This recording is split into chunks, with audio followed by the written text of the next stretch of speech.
Hello, fellow growth seekers. I spent 2 extraordinary days in London with world famous Tony J. Selimi. His journey is one of resilience and determination. Tony is now one of the world's foremost qualified transformational life coaches and business growth experts, specialising in human behaviour and purposeful and authentic living, leading and loving. Despite being critically ill, bullied and homeless on the streets of London, he persevered to graduate from one of the top engineering universities in the UK and build a successful information technology career in the private and public sectors. Today he's a renowned TEDx speaker, multi-award winning author and #1 best-selling author of A Path to Wisdom, #Loneliness, The Unfakeable Code, A Path to Excellence and 2 upcoming books. Tony's wealth of knowledge and a broad experience make him a trusted resource for individuals from all professions and businesses, from all market sectors, engaged in high-stress performance, productivity and purpose missions to turn their frustrations, struggles and problems into stepping stones to achieve personal excellence, professional growth and maximise human and business potential. Tony leverages your education, expertise and experiences to increase your income and significantly impact a meaningful life path. Tony believes we can solve humanity's ever-growing challenges through better education and greater collaboration. He is the co-creator of Living My Illusion and executive producer of the Truth About Reading documentary, the creator of Into Your Divinity documentary series and pioneered several trademark methodologies in human development.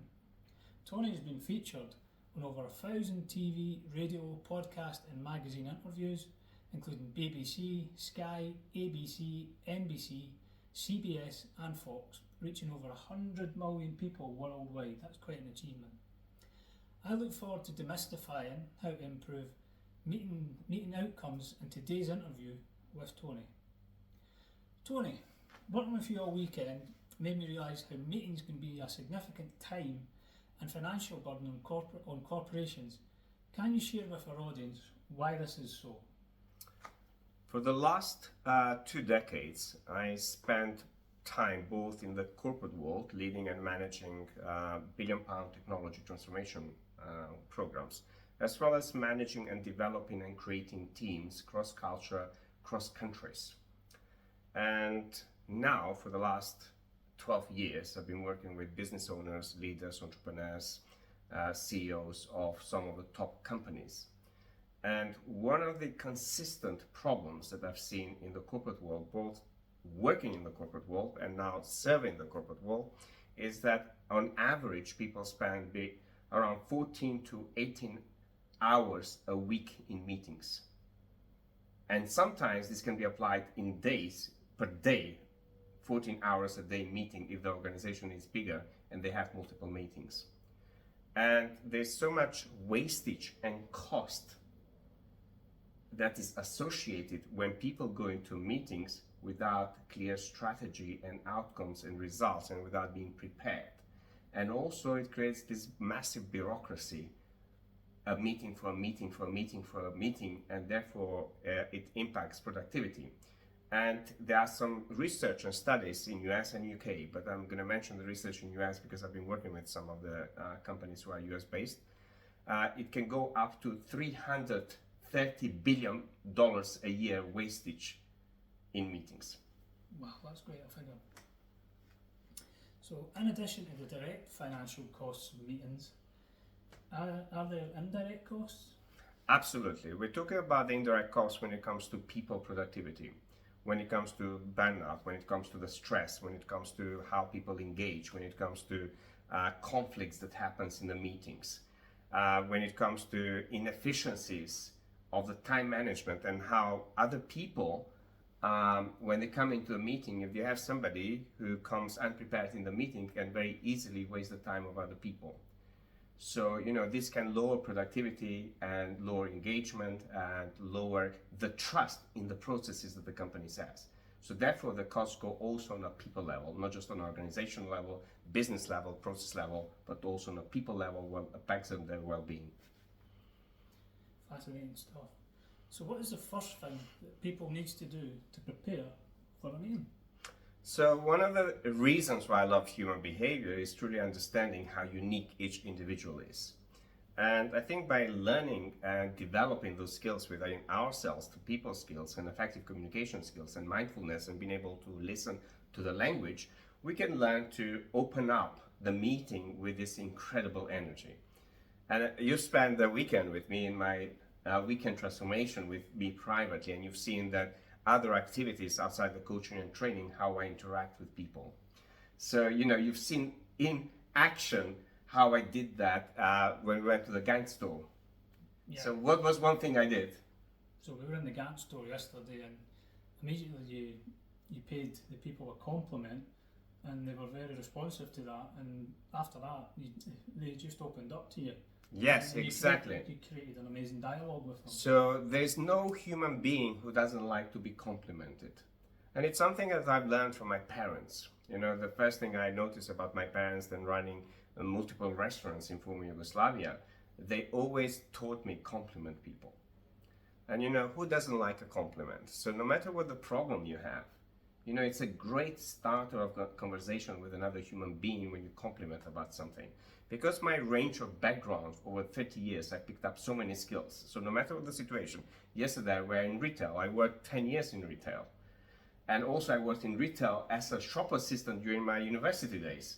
So I have the technology background, the business background, and also from a shop level background, being able to see a situation and straight away acknowledge the opportunity, acknowledge the expertise, acknowledge something about them. So the first thing I complimented them was about what? About the sales and training.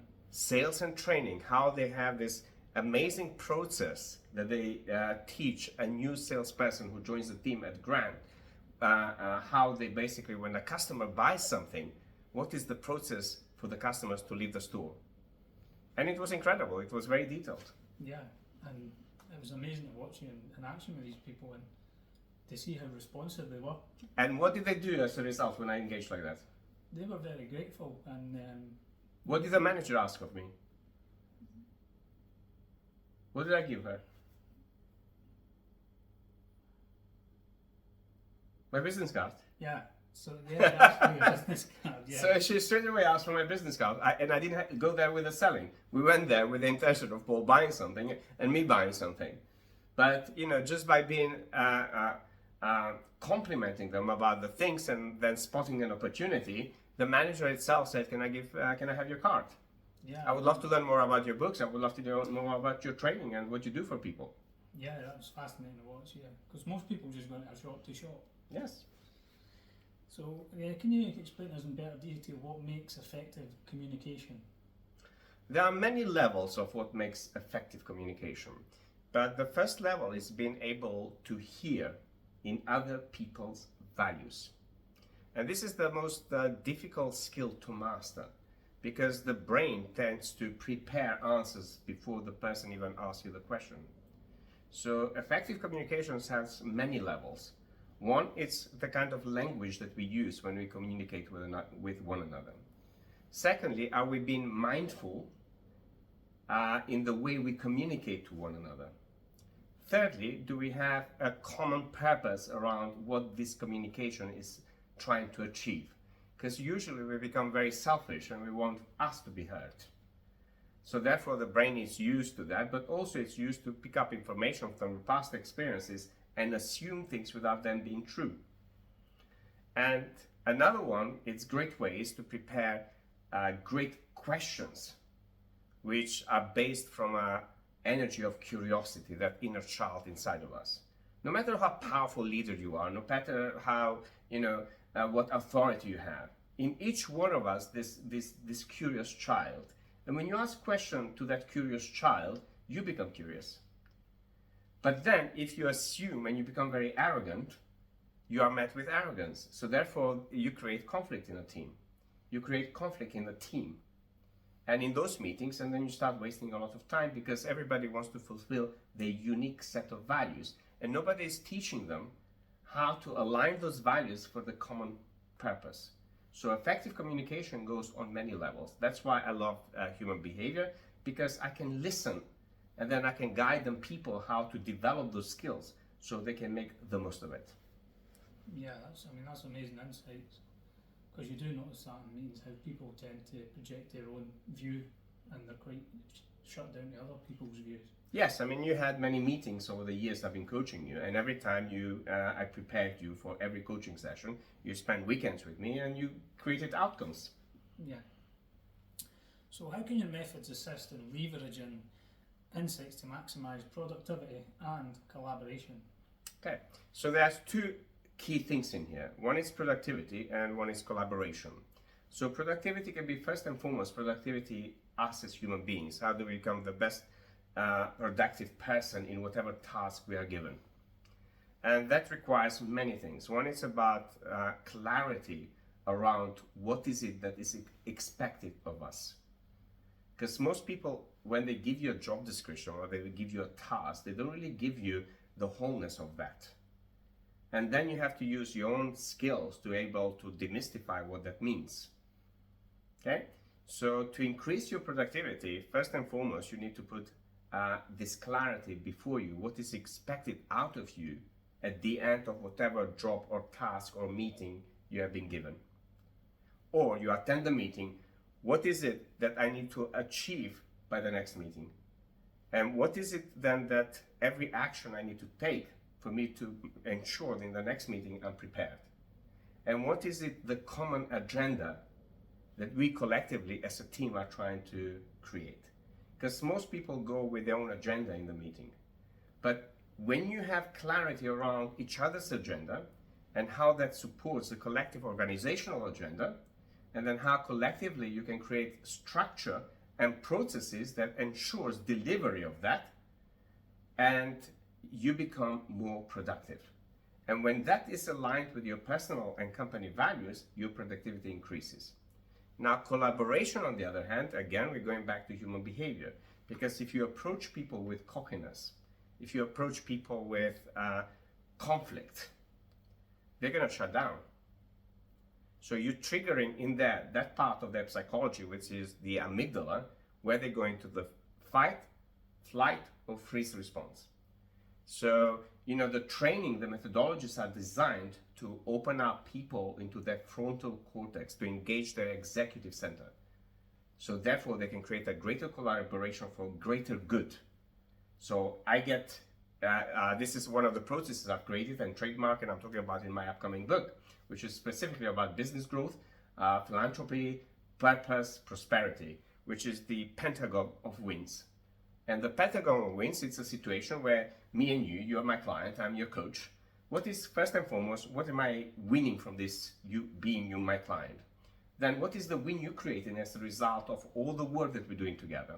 Then what is it the people we serve gonna win out of this situation, out of this coaching session, out of this training, or whatever it might be specific? And then how it is the wider society benefiting from that, and how the world benefits from that. And when you have this higher level of awareness, it's incredible how you find the energy, how you find the time, how you find the money for you to be extremely productive, extremely collaborative.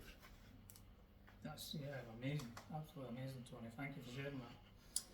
So you've also spent decades in cross-disciplinary studies, from quantum physics, engineering, information technology, business strategy, and wealth building, to human behaviour, emotional intelligence, psychology, and group dynamics.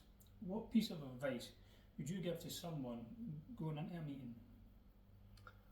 So, yes, I have spent the last 3 decades in cross-disciplinary research, because I had this curiosity. I wanted to really help people maximize their human potential and maximize that intelligence within us, and how to make better use of what we are given by birth.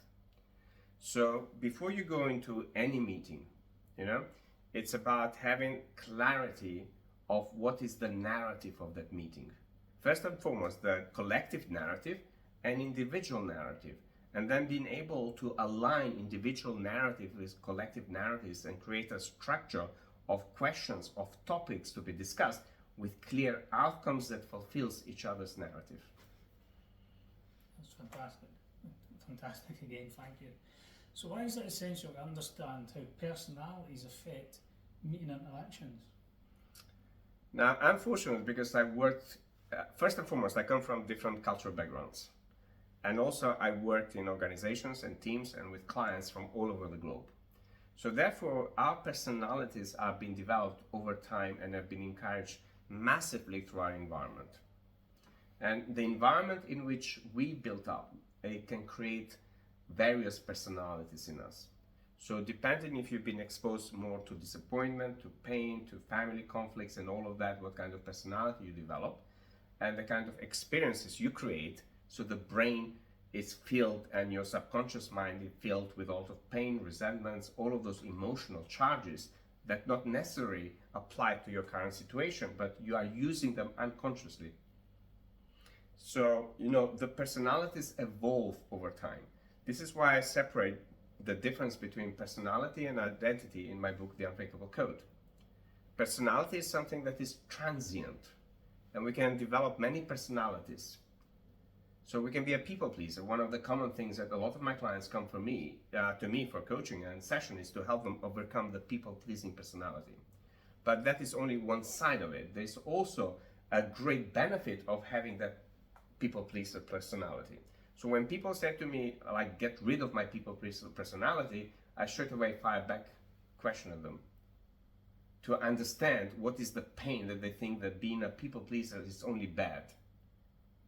But when you are a people pleaser and you know consciously how to use the two personalities together, this is where you create that wholeness about a trait, and then you consciously use how to use those traits to create a greater good, better outcome, and create those pentagon wins situations. Thank you. Thank you again for sharing. So what one needs to do to enhance team relationships and resolving conflicts? What does one need to do in those situations? First and foremost, the biggest problem I see people, it's when there is no alignment in beliefs and values, when there's no alignments in like the kind of actions and tasks and job description and salaries and company visions, company values, and when you see behaviors that you're supposed to model, but they very toxic or they go against the values of the individual. So if you see a manager saying something and doing something else, your employees will do the same. So therefore, the first thing I do with people is really clarifying first and foremost the top level values of the company, that most companies put them in brochures. But when I go in and I start doing those strategy sessions, there's no alignment. It's only beautiful words that they use. So if you ask somebody on the shop floor, and if you ask the person who works, they have no idea how that applies to them. So basically clarifying the values across the organization, then create a common vision that is agreed from the top level executive all the way to the worker on the shop floor or the employee or whatever it might be, the job description you have. And then create a vision, and then being able to align those individual values with team values, with department values, with company values. And if the company operates across different time zones and different countries, create that common value, and then have a clarity of the inspired action steps they need to take in order to fulfill those values. Yeah, I mean, that's something I noticed that a lot of companies I've worked at, the employees on the shop floor have no idea what the company values or vision is. So how can they apply and work towards that in collaboration? Yes, I mean, most of them, they do have it. They do have it because they have it in their scriptures. It's on the website, it's on their brochures. But then if I meet somebody at the reception and I ask them this, they don't know what that means. If I go into a department, if I go into a meeting, most people don't know their individual values in that meeting. So therefore, they don't even know how to align the individual values with the topic of that meeting. And they wake and they go away with and to have another meeting to clarify this meeting. And then you have another meeting to clarify the meeting of the meeting, and you have another meeting for somebody else to, and this is how that 18 hours a day research was put together, how much wastage a day a company can waste on just meeting after meeting after meeting after meeting. So how do you use your methods to train individuals and companies to maximise the outcomes of their meetings? So the reason I love personal development and personal growth, the reason I love emotional intelligence and human behavior, no matter who you are, no matter what company you work for, first and foremost, we are individuals. So there's no company or business exists without people. So therefore, the role of the company, of the people, is extremely important. So when you grow your people in the company, your company grows. So when you grow flowers into your garden becomes beautiful. Yeah. So when we have leaders and managers and people in the organizations who become those flowers, the entire productivity and service grows. So all of my methodologies are designed around, first and foremost, to help people become self-governed, to help people organize their mind, to help people identify clearly triggers that makes them do responses and decisions and choices that can negatively impact themselves and others. And secondly, with communication skills, when it comes to sales, when it comes to understanding values, when it comes to understanding what drives people, what makes great leaders, what makes the people trust those leaders, what makes those processes established through hard work, through a lot of investment, work, and what it doesn't make work. So all of those methodologies are designed to awaken different part of our human consciousness, both our brain and the many parts of our brain. So you start increasing your awareness, you start increasing your attention, you start to increasing your alarms when you know something is wrong. And over the years, I worked with you with so many levels to improve the different processes in every job you've worked, and to become a great listener when you go into a meeting, so you can in advance predict a problem. And you said to me so many times, it saved the company millions, sometimes 100 millions, if it went wrong. Yeah. So the methodologies are designed to really help people, help processes, help leaders, help businesses, and also help around innovation, creation, learning, development, growth, all of that. That's amazing, absolutely amazing. Lots of powerful insights you share there. So what techniques do you teach to build trust and foster positive team dynamics? So I have many techniques. All of my methodologies shared in all of my books. The first book, the methodology is Alarm. It's a 5-step methodology, which basically pretty much alarms you when you're out of alignment with your true being, which for me it's a powerful, angelic, godly being that is there, kind, loving, and can do extraordinary things. But when we become very gravitational, very heavy, emotionally upset and all of that, the way we make choices and decisions is impacted by that. So therefore, most people will think that this is their intuition talking. No, it's your emotion talking. True intuition comes when you're truly aligned with your thyself, and your body, mind, heart, and soul is at peace. So therefore, you can meditate, you can listen to that voice. So those are the elements that I bring into all of that to help people change the dynamics, to help people improve their mental health, to help people grow and excel. Thank you. So as someone who's been benefiting from your extraordinary teachings, coaching, mentoring and training, let's talk about why we must invest in improving our mental health as individuals and companies. And this is myself talking as someone who suffered from OCD, pure O, became an alcoholic, became an addict, drug addict as well, because I was suffering from such poor mental health. Well, first and foremost, it's like, we all hear the saying, your health is your wealth. Majority of people I've met around the world, and I've met a lot of people, they all intuitively know that our health is our wealth. But then they take medication, they take alcohol, they have antidepressant pills, they go into addiction, they go into shopping addiction, they go into sexual addiction, they go into all those addictions, behaviors.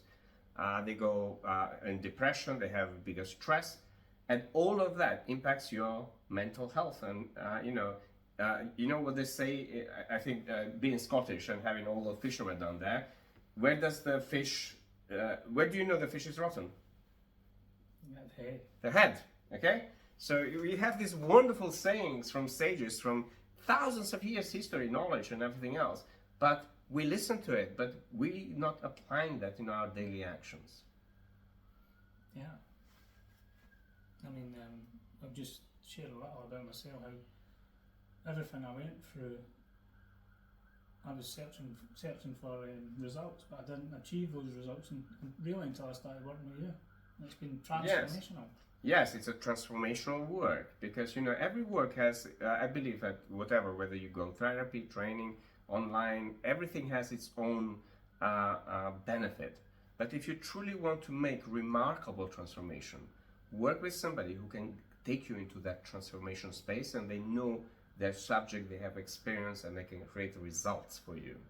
Because group training can take you to somewhere, but you've committed for the last 7 years to have your both. You've been with me in training, and you've also been in individual sessions, and combining the two, I've seen over the years how you've transformed. Even at the times when it was so difficult for you, going through the initial stages of pure OCD, because your entire psychology was fixed mindset. And this is what I talk about in Path to Wisdom, the difference when you start helping people. But also one thing you notice, I have a very great ear to listen when you speak words or a language that limits you, and then challenge you on that. Yeah. And most people find it difficult to challenge somebody, either because they have people pleaser personality, one sided of it, or they're afraid, or they might feel rejected, or they might feel they lose their job, they lose their partner, they lose their friendship, they lose their coach. So it's all fear-based psychology. But with a great expert, great coach that focuses you and also can hold the space, because in our coaching sessions we've had so many different things coming up, so many different topics, so many different emotions. And one thing you've observed, I hold the space for you. And you have to go through all of that transformation to create a breakthrough. Yeah, I mean, when I think about it, a lot of people I've seen previously were very comforting towards me, whereas you've been very challenging, but the challenge helps you grow. Yes, challenging and supporting, the two together. Two together in equal measure. As I say, pain and pleasure in equal measure. Yeah, they help you grow and achieve growth and the results you want. Yes. So far you have delivered over 25 hours of coaching and training. You've delivered 25,000 coaching and training hours. You've helped individuals overcome addictions, anxiety, depression, feeling stuck, writing books, becoming better leaders, managers, speakers and partners, and generated over $1 billion in sales. So what is your secret? Since I was a kid, I always loved learning. And I always had this curious personality that I wanted to find ways to understand life, to understand the mysteries of life, to understand spirituality, to understand the differences, to understand why people behave in a certain way, why we have those conflicts in my family, why we have inequalities in society, injustice. So, for me, curiosity has been the leading thing to become who I am, because I have invested over 4 decades in my education, and I continue to do so, and I continue to invest in some of the best teachers and educators. And the more you grow, the more you want that to be very exclusive, because I also have my work, and I also have my personal life with my partner, and I also have my family, so I have to manage all of those different things. And therefore I value quite a lot my mentors that have been in my life now for 10 years. And I put a proportion of my income every year, which grows, with the best teachers in the world.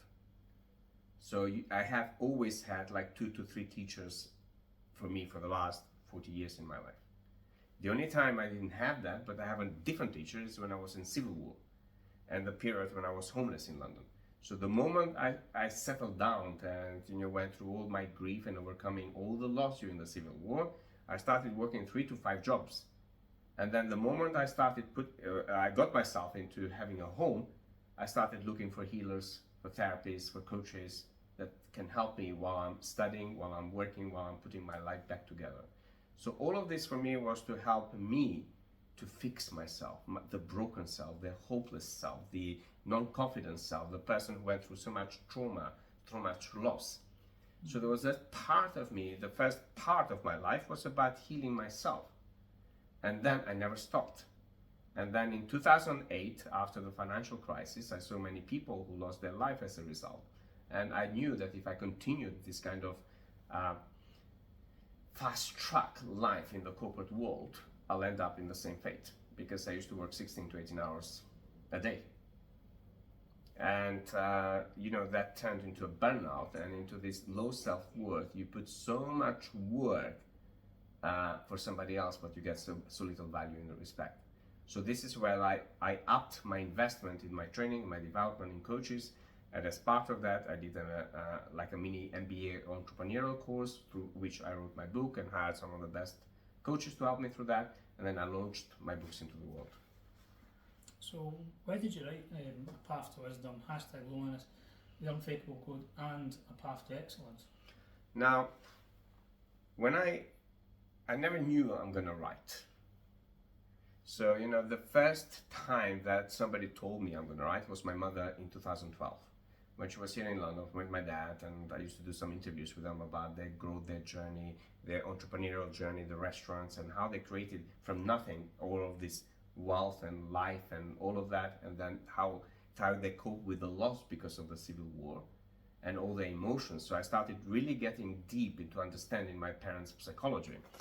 And it's during that process, it took 10 years from that moment when, after the financial crisis happened, where I wanted to integrate all of my knowledge, learning, lessons, experiences, cross-disciplinary studies, and help people going through similar transitions and problems, both people working in the corporate world and businesses, but also individuals, families, children, relationships. And I wanted to merge my spiritual aspects of the knowledge I've learned over the many years, and the healing aspects, and healing mind, and psychology, cognitive behavior, neuro-linguistic programming, coaching, and my business knowledge, my scientific knowledge, my quantum physics knowledge, my mathematics knowledge.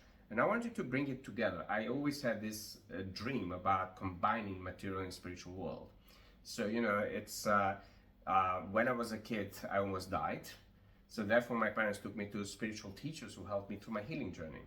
But at the same time, I was also exposed to the best teachers around science, around maths. I won many awards in maths, physics, and all of that. So this curiosity, and also growing up with people like, learning about Einstein and Nikola Tesla and all the biggest people who created the biggest inventions that today we use, that inspired me to keep learning, to keep growing. So I wanted to bring a methodology that enhances every aspect of our life, our spiritual, our mental, our emotional, our financial, our relationship, our value to society.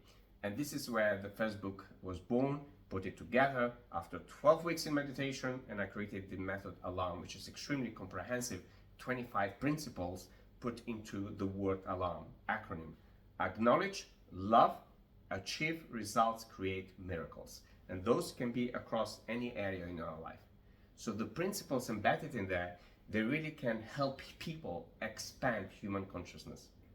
So it can elevate human behavior. It can elevate emotional intelligence. It can elevate your relationship. It can elevate your meetings, your dynamics, your love, the way you are as a human being.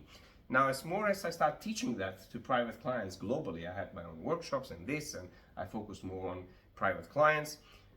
As I traveled around the world, I saw how lonely people have become. So in some of the corporations that I went to, people weren't even talking to each other. So the next topic, I wanted to really understand how technology, social media, and how our behaviors are changing as the evolution grows. And the more I dialed into the subject, the more I knew and learned about the toxicity of loneliness and what loneliness does to people on a mental, emotional level, a heart level, how that impacts in society, how people have become more lonely, they don't have anybody to confide, how people are lonely in teams, and how loneliness can affect us at every level, and how it increases the cost to society, to business, to leaders, to our families, on a personal level. And in some level, as I learned from some of the top scientists, loneliness can almost activate and deactivate certain genes. So I started talking about that, and as a result of that, I landed the TED Talk, Technological Armageddon, which has now over 1 million views. And then more I was teaching again, then COVID happened. So during COVID, I sat down, I said, let me list down all the problems we're gonna have. Because, having my partner being a cardiologist and having doctors as my clients and having government leaders and MPs and stuff like that as my private clients, I knew this is gonna be big. The moment it was announced in Wuhan, the pandemic, and the moment in Italy we saw it happen, this is where I sit down and I started planning all the problems we're gonna have. And out of that, one of the things that I predicted, and it happened, is the duration and the challenges that governments will have, businesses will have, the economy will have, individuals will have, families will have. And I wrote it down and I created a 5-step methodologies how to take back control, lead authentically, and live freely on your own. Because many jobs, many people, many businesses were closed down. So it created this like tsunami of uncertainty in the human consciousness. And people were caught unprepared. Now, being a former technologist, one of my main duties was disaster recovery plans. So even when I started my business, I had those in place.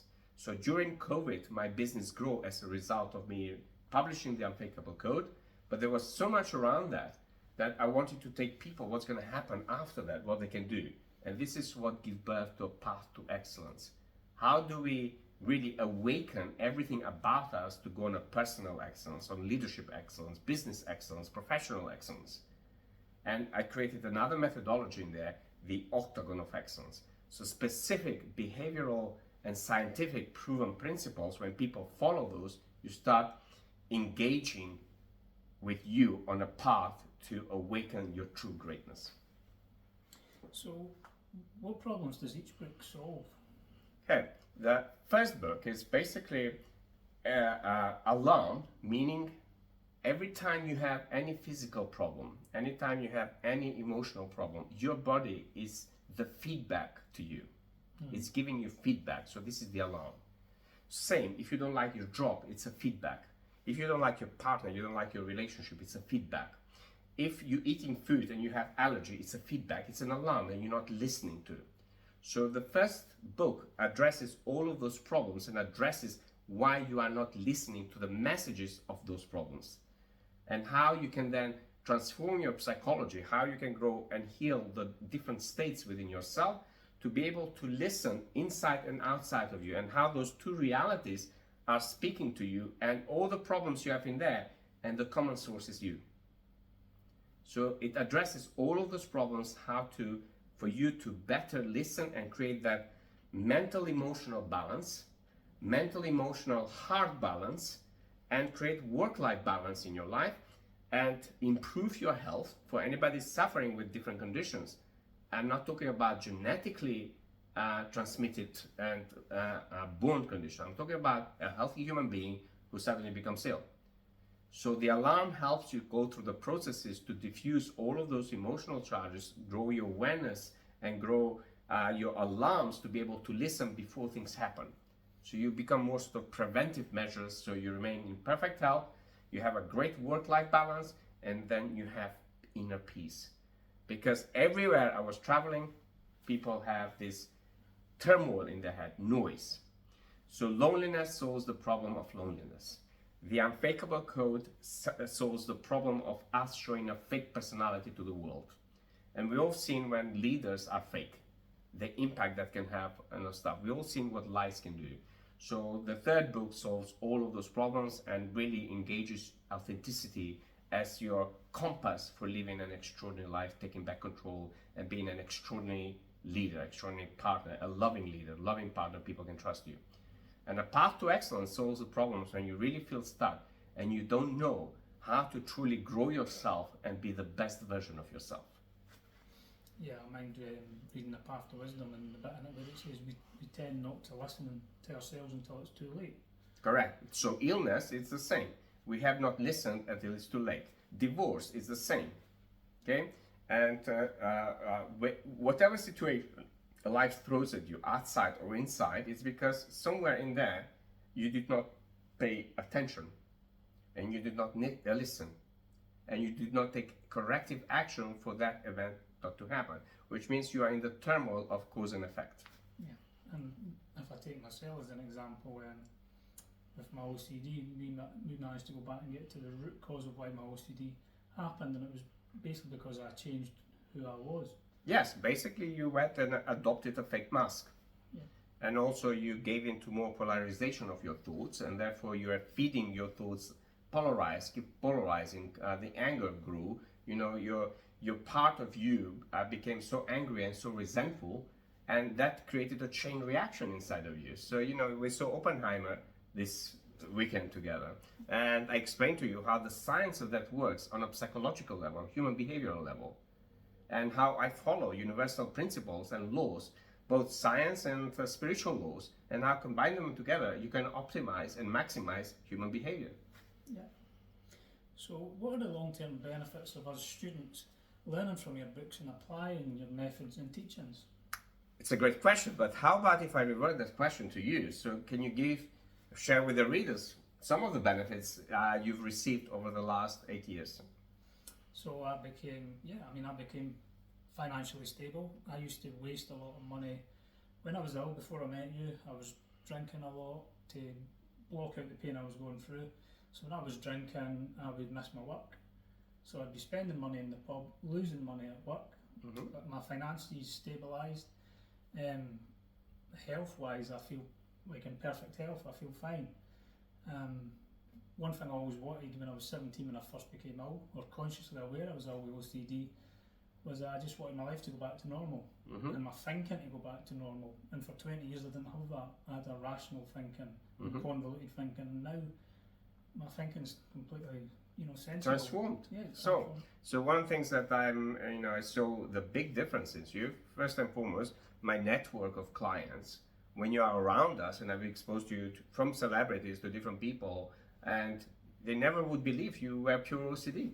Yeah. So some of them, they even joke with you saying they are more OCD than you. Yeah. Okay? So, but also, what are the benefits for you at work?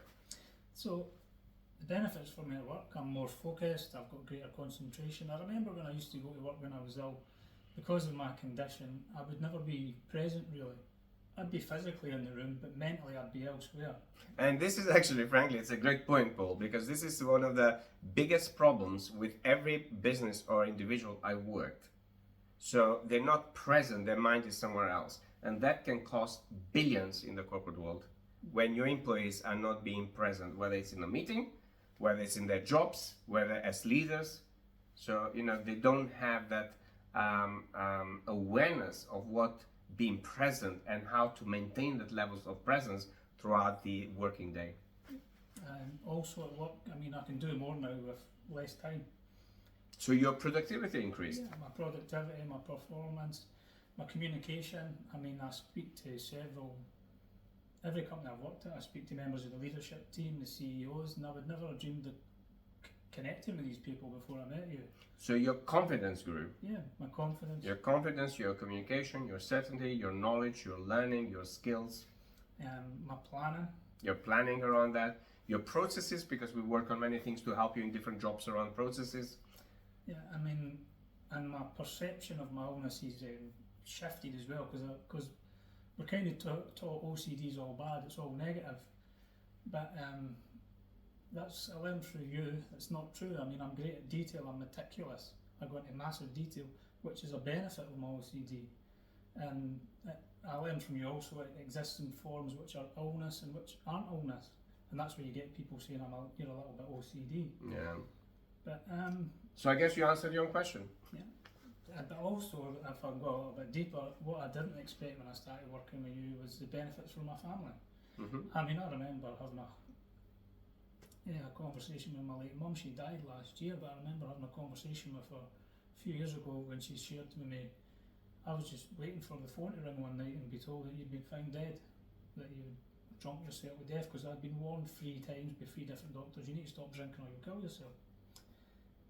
And then when she told me a few years into working with you, she didn't have that worry anymore. So imagine how many millions of parents worry about their children. So now you can see the benefits, and now you can see why I work so many hours and why I love what I do. Yeah, because, I mean, I could sit here all day and go into benefits, not just for me, but for my parents also. The main thing was the worry for them just, it stopped. If you look at what's going on in the main TV and media and everything else, they bring people in, experts like myself, because a lot of parents are concerned about the mental well-being, about emotional, about this week on BBC was about a parent who her daughter was abused by her grandfather. Okay, so these are all the things that the methodologies can help. So now we saw Sinead O'Connor dying. Mm-hmm. So the methodologies are really designed to, first and foremost, save a human life. Secondly, to help them grow. Thirdly, to create the life they truly want. Thirdly, to be great partners, great employees, great leaders, and share the greater good. And we all live in one planet. And what is our contribution of leaving a better world behind us? Yeah, and I'll just share one more personal benefit, quite a personal one. But I remember when I was immediately became out at 17 with OCD, and I suffered in silence for over 20 years. Every day I battled with suicidal thoughts. Every single day I had suicidal thoughts of ending my life, and I battled with them. And probably the main reason although I attempted suicide later on before I met you, just before I met you, the main thing that stopped me from doing that was because my parents were still alive, and I couldn't put them through that pain. If they hadn't been there, I wouldn't be here. But now I wake up every day and I don't have those thoughts. They don't take up time and space in my mind. I wake up, I get ready, I go to work, I'm focused, I'm productive, and I'm collaborative, and I'm helpful. And you awaken me to see how one thing I can do can create a shockwave of you right through a company. How something I can do can reverberate all the way up to leadership level and what's the price for that? And help them. What's the value? It's absolutely priceless. It's priceless. So this is why when people get to know me personally, like you as a client, and they look at my name Tony, which in Latin means priceless, they say, "Oh my God, your grandfather chose a brilliant name to represent your mission and vision and purpose in life."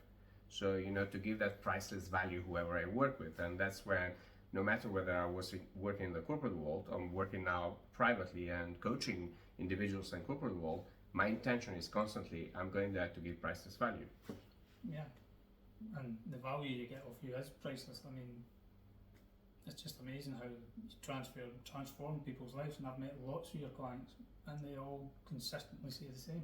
Yes, I mean, the clients who I've had consistently and invested consistently have seen this consistent growth. And sometimes people ask me, how long do I need to work with you? And my answer is, how far do you want to take me? How far do you want me to take you? Mm-hmm. Why? Because I see life as a great mirror for the things we need to do. So all the seasons in life teach us different things, but all of them teach us consistently one thing: change is the only constant we have, which means we're constantly changing, constantly growing, and constantly we're going to have challenges, new challenges. So for me, coaching and training and development is an essential part, and I believe every child, every human being would benefit from coaching, training, therapy, continuous development, because life, it's not stagnant. So therefore, we need to be prepared for whatever life throws at us. Yeah. So what advice will you give to our audience? A lot of the people who are extremely high achievers, clients and readers, they love the principles I've shared in the Unfakeable Code, which is the code to true authenticity. And principle number 5 in there states, let your heart be the only military commander that wins every battle in life. Because we get so easily lost in our emotions. And when we are quick to respond, we also make quick mistakes that later on we judge ourselves and feel shame and guilt, which then makes you extremely gravitational and heavy.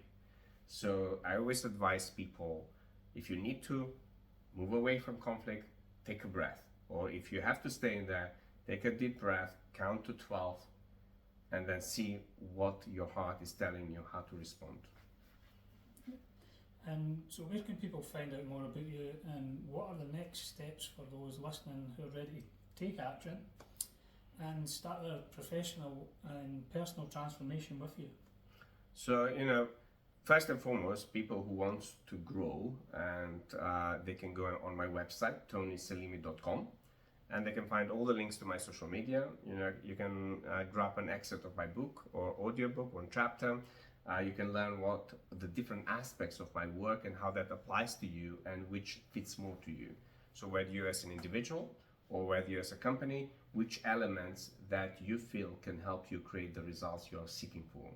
So my work is extremely customized. So the process is simple. They get in touch with my PA, info@tonyselimi.com, with some information of what people want to work on privately with me, or what the company wants to work privately with me. Then we have the first session. If it's an individual, it's a 1 hour, 2 hour, half a day. Same if it's a business can book me for full day strategic, in detail exploration, where I first and foremost identify why they want to invest, what are the problems, what are the pains, what are the the results, the clear results they want to achieve as a result of investing in continued growth and development of their leaders, individuals, teams, whatever it might be in the business, and then create a custom-made plan how to take them to that space. Because yes, it's we have now a lot of online training programs, but we know human behavior does not work one way. So online training is great for some individuals, but it's a one-way system. So great coach, what I add value to that as a coach, as a trainer, as an educator, is being able to be having those reflective sessions you've experienced yourself, where you truly transform your psychology. So you can make better use of those online learning systems. Yeah, because another thing I've noticed is my transformation doesn't just happen in the sessions. I go away from here and then something we've discussed 3 or 4 days later, it clicks. It clicks, correct. And also you adapt that. Yeah, you adapt it and you start using it. You start using it, then you didn't get it properly, so you come in the next session, you ask me more questions about it. And we remain consistency. So for me, the reason I've seen this growth with you, because I've been equally tough and equally loving towards you, but I never let you go on with your disempowered self.